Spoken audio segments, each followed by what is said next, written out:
बेलहर विधानसभा क्षेत्र में आज चुनावी माहौल चरम पर रहा। अंतिम चरण प्रचार के दौरान केंद्रीय मंत्री शिवराज सिंह चौहान तरैया मैदान में जनसभा को संबोधित किया। इस दौरान उन्होंने राहुल, तेजस्वी व लालू प्रसाद यादव पर जमकर हमला बोला। यहां तक लालू तेजस्वी को भस्मासुर भी कहा। सभा में बड़ी संख्या में लोग मौजूद रहे और उन्होंने ये भी कहा कि जिस बेटी ने अपनी किडनी दान दिया, रोहिणी आचार्य, उनका जब नहीं हुआ तो बिहार की जनता को क्या होगा। सुनिए क्या बोले शिवराज सिंह चौहान। आज पूरे विश्वास के साथ कहता हूं कि रिकॉर्ड तोड़ बहुमत एनडीए को मिलेगा। नीतीश कुमार फिर से मुख्यमंत्री है। लहर नहीं, आंधी चल रही है, आंधी, और चले भी क्यों ना। महागठबंधन ने क्या दिया, मैं आज पूछना चाहता हूं, क्या दिया महागठबंधन ने? जंगल राज, ये मैं नहीं कहता, जमाना कह रहा है। लूट, अपहरण, बलात्कार, हत्याएं। मेरी माताएं बहनें आप बैठिए, मेरी बहनों, लालू यादव जी की पार्टी माता और बहन बेटियों के साथ कैसा व्यवहार करती। जब उनकी सरकार थी, एक आईएएस अधिकारी जी की पत्नी के साथ रेप हुआ और रिपोर्ट तक दर्ज नहीं की गई। गंगा गीता गायत्री है बहने, सीता सत्य सावित्री है बहने, और दुर्गा लक्ष्मी और सरस्वती है बहने। मैं तुम सब बहनों को प्रणाम करता हूं।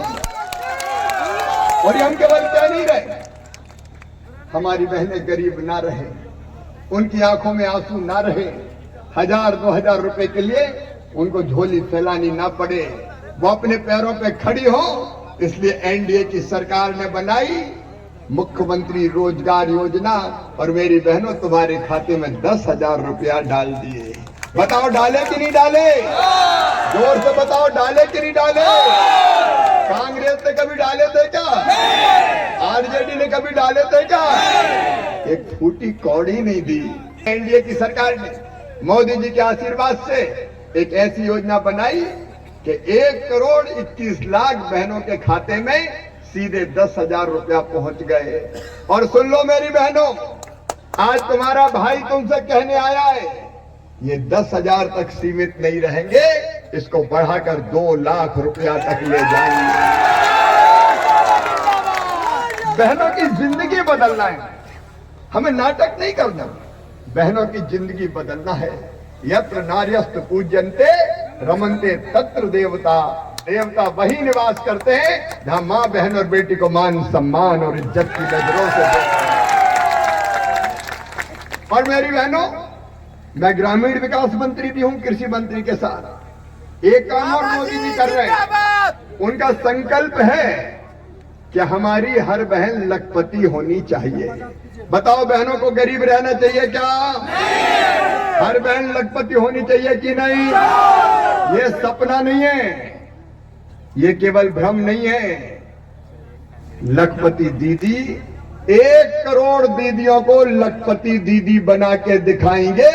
1 लाख रुपया साल में आमदनी कम से कम हो जाए, इसका काम एनडीए की सरकार करेगी। और भारत सरकार का वो विभाग मेरे पास है। मनोज जी, कोई कसर हम नहीं छोड़ेंगे अपनी बहनों को लखपति बना देना। और एक बात और है, ग्रामीण विकास विभाग, यहाँ जो कच्चे मकान में रहते हो वो हाथ उठाएं, जिनके पास पक्के मकान ना हो। जिनके कच्चे मकान है वो हाथ उठाएं। तो सुन लो, आज मामा कह के जा रहा है, मकान वाला विभाग भी मोदी जी ने मुझे ही दिया है। मनोज जी, जितने कच्चे मकान है सूची बना लेना, सर्वे करवा देना।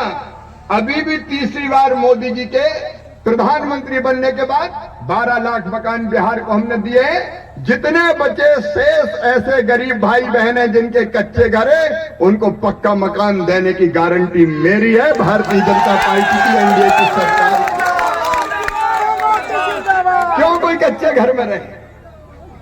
क्यों घास फूस की झोपड़ी में रहे? स्वतंत्र भारत है ये, आजादी का अमृतकाल चल रहा है।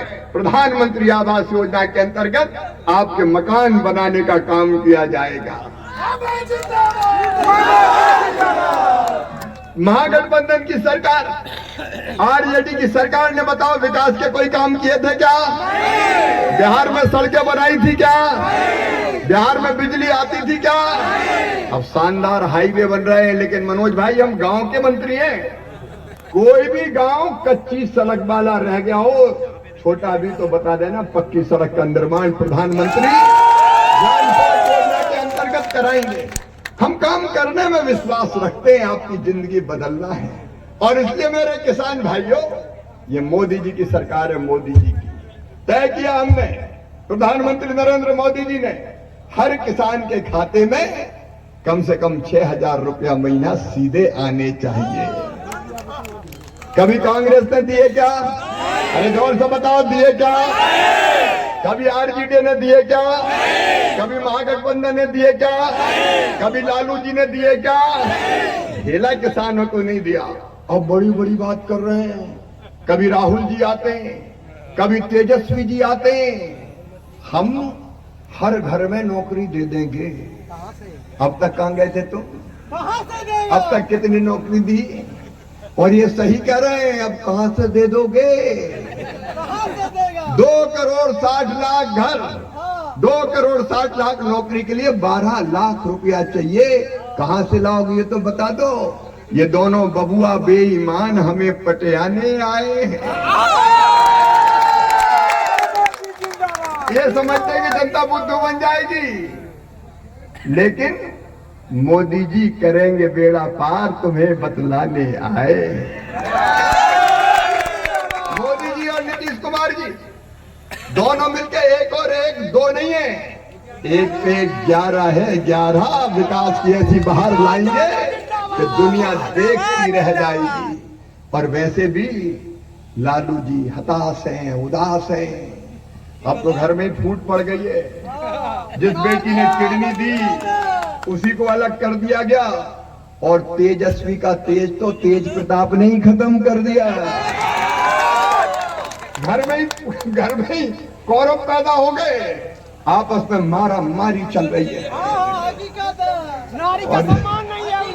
हकीकत है। अच्छा, जो बोया लालू जी वही तो काटोगे, और क्या काटोगे? बुढ़ापे में ऐसे दिन भी देखने थे, एक बेटा दूसरे बेटा के खिलाफ ताल ठोक रहा है, और महागठबंधन के आधे नेता जेल में है, आधे नेता बेल पे है। क्योंकि इनकी सरकार होना तो है ही नहीं, लेकिन आई तो ये 3 विभाग बनाएंगे। नंबर 1 अपहरण विभाग, नंबर 2 रंगदारी विभाग और वसूली विभाग। पहले सीएम हाउस में फैसला होते थे, अगर कोई को उठा के ले जाते थे कि कितने में छूटेगा। बताओ सही बात है कि नहीं? और तीसरा विभाग बनाएंगे ये डकैती विभाग, डाका डालने के लिए। कैसी सरकार आपको चाहिए?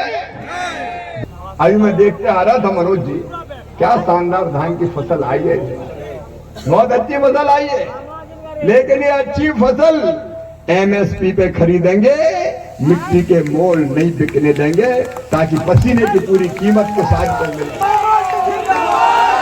किसान को उसके पसीने की पूरी कीमत दी जाएगी। बताओ लालू जी ने कभी दी थी क्या? कांग्रेस ने कभी दी थी क्या? तुमने किया क्या ये तो बता दो। और एक बात और मेरे किसान भाइयों, कृषि मंत्री के नाते जो मैं महसूस करता हूं, हम अब इंटीग्रेटेड फार्मिंग पर ध्यान देंगे। मतलब केवल खेती नहीं, हमारे किसानों के पास छोटे छोटे जोत के आकार हैं, छोटे छोटे खेत हैं, उसमें अकेली खेती से काम नहीं चलेगा। इसलिए मनोज जी, इंटीग्रेटेड फार्मिंग मतलब खेती, खेती के साथ पशुपालन, बकरी पालन, मछली पालन, मधुमक्खी पालन और कृषि वानिकी और हार्टिकल्चर को जोड़ के किसान की आमदनी बढ़ाने का काम किया जाए। हमको केवल भाषण नहीं देना, हमको तो किसानों की जिंदगी बदलना है। मेरे बहनों और भाइयों, मैं कोई मंत्री के अहंकार के नाते यहाँ नहीं आया कि मैं बहुत बड़ा आदमी हूं, मंत्री बन गया। मैं मुख्यमंत्री भी रहा 4 बार मध्य प्रदेश का, लेकिन मंत्री, मुख्यमंत्री, सांसद, विधायक ये राजा नहीं होते, ये जनता के सेवक होते हैं। मैं आपका सेवक हूं और किसानों की सेवा मेरे लिए भगवान की पूजा के बराबर है। ये मान के ही दिन और रात हम किसानों की भलाई के लिए काम कर रहे हैं। मेरे बहनों और भाइयों, ये भस्मासुर है तो मैं सावधान करने आया हूं। भस्मासुर ने भगवान की तपस्या की, भगवान महादेव की, भगवान शंकर की तपस्या की, घनघोर तपस्या की। तो भगवान शंकर प्रसन्न हो गए और प्रसन्न होकर प्रकट हो गए, और प्रकट होकर भगवान शिव जी ने भस्मासुर से कहा, मैं तुम्हारे तप से प्रसन्न हूं, मांगो क्या वरदान मांगते हो। तो भस्मासुर ने कहा, भगवान एक ही वरदान दे दो, मैं जिसके सर पे हाथ रख दूं वो ही भस्म हो जाए। अब भगवान शिव शंकर भोले भंडारी प्रसन्न थे, उनका तथास्तु, ऐसे ही होगा, तुम जिसके सिर पर हाथ रखोगे वो भस्म हो जाएगा। भस्मासुर प्रसन्न हो गया। फिर कहा, भगवान भोले शंकर, तुम जो कह रहे हैं वो सच है, मैं कैसे मानूं। बोले, मैं जो कहता हूं वो होता ही है। तो बोले, तुमने कहा है कि मैं जिसके सिर पर हाथ रखूंगा वो भस्म हो जाएगा। बोले, हाँ सही है। तो बोले, आपके ही सिर पे हाथ रख के देखता हूं आप भस्म होते हो कि नहीं। अब भोले शंकर ने सोचा कि ये तो मुझे ही भस्म करने आ गया। तो भगवान भोले शंकर वहां से चले कि कैसे ही भस्मासुर से बचो। भस्मासुर पीछे पीछे, भोले बाबा आगे आगे।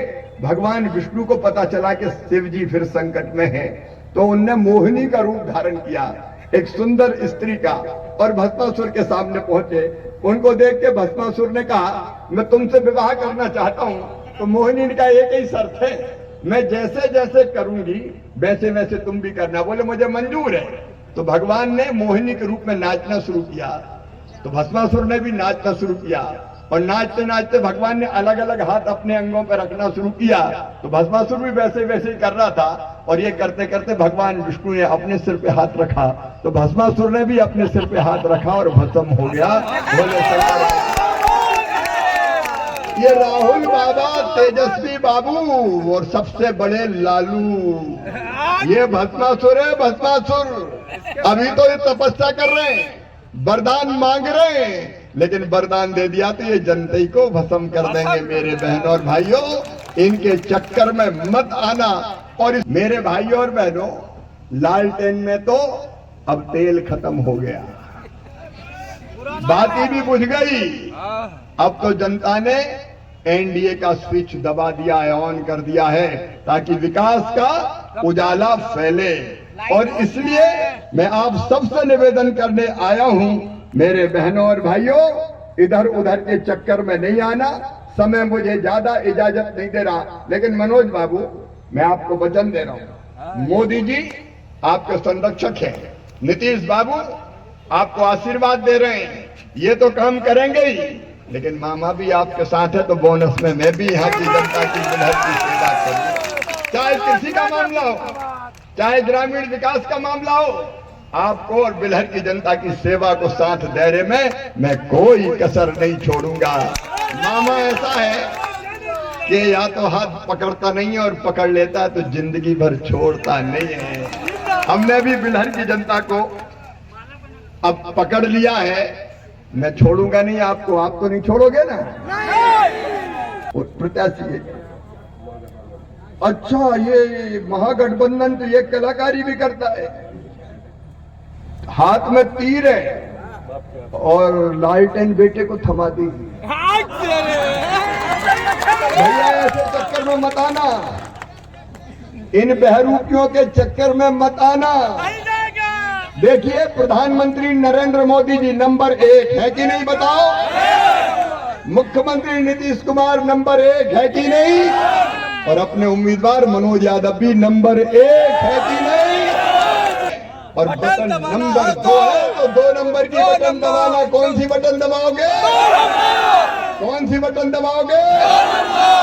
ऐसा तीर मारना कि सीधे निशाने पर ऐसा बैठे कि बिलहर के अब तक के जीत के सारे रिकॉर्ड टूट जाए। बोलो, तैयार हो सब? तीर की बटन दबाओगे? मोदी जी को आशीर्वाद दोगे? नीतीश जी को आशीर्वाद दोगे? मनोज जी को एमएलए बनाओगे? मामा का मान रखोगे?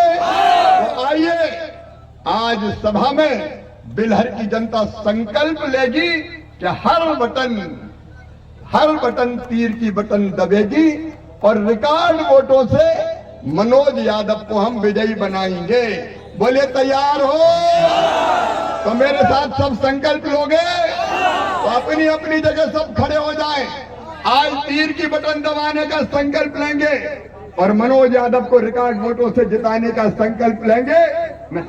उठाइए दोनों हाथ, बांधिए दोनों मुट्ठी और तीर की बटन दबाने का संकल्प लीजिए। भारत माता की जय बोल के बोलिए, भारत माता की, भारत माता की, भारत माता की। और अब अगर आप कहो तो आपके कहने से, आपके आशीर्वाद के रूप में मनोज यादव जी के गले में विजय की माला डाल दूं? सब बताओ, डाल दूं? इधर वाले भी बताओ, डाल दूं?